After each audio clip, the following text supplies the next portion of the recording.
Assalamu alaikum, karibuni Mira Coastal Food and Inspiration. Leo tuko na iftar day 24 of Ramadan, mashallah. Please make sure na subscribe kwa hii channel na pia unaipatia video hii ni thumbs up, manake thumbs up zenu they keep me going, mashallah. Kwa leo tulianza kufanya kuku. Huyo alikuwa ni kuku wa vitunguu na pilipili manga pamoja na pilipili boga. Basi alivyoiva alikuwa kama hivi. Kuku huyo huwa ni mtamu, yani ni simple tu. Unamtilia garlic ginger paste, pilipili manga, kitunguu pamoja na pilipili boga. Unamwacha achemke, akizaa mafuta yake ni sawa. Asipozaa mafuta yake utamuongezea mafuta ndio ili aweze kujikaranga vizuri. Na kwa hapa tulikuwa tunafunga sambusa.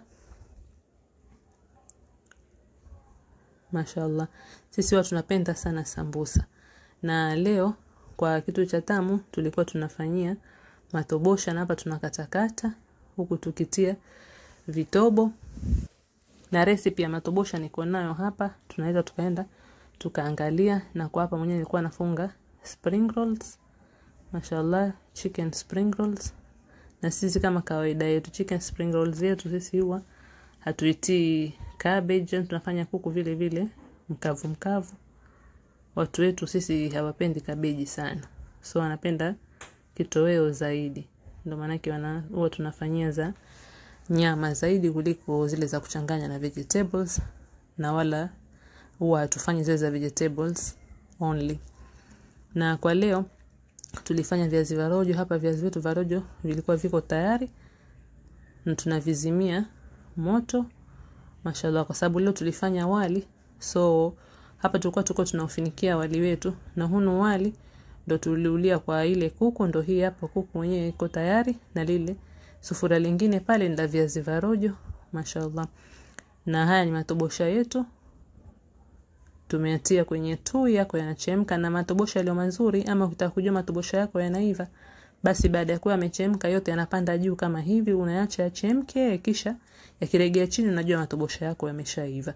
So kwa ujumla leo tulifanya spring rolls, sambusa na kachori. Hizi zilikuwa ni kachori, japo sikuonesha kule vile tulivyofanya kachori. Na huu ni ukwaju ama tamarind sauce ambao tulilia kwa snacks zetu.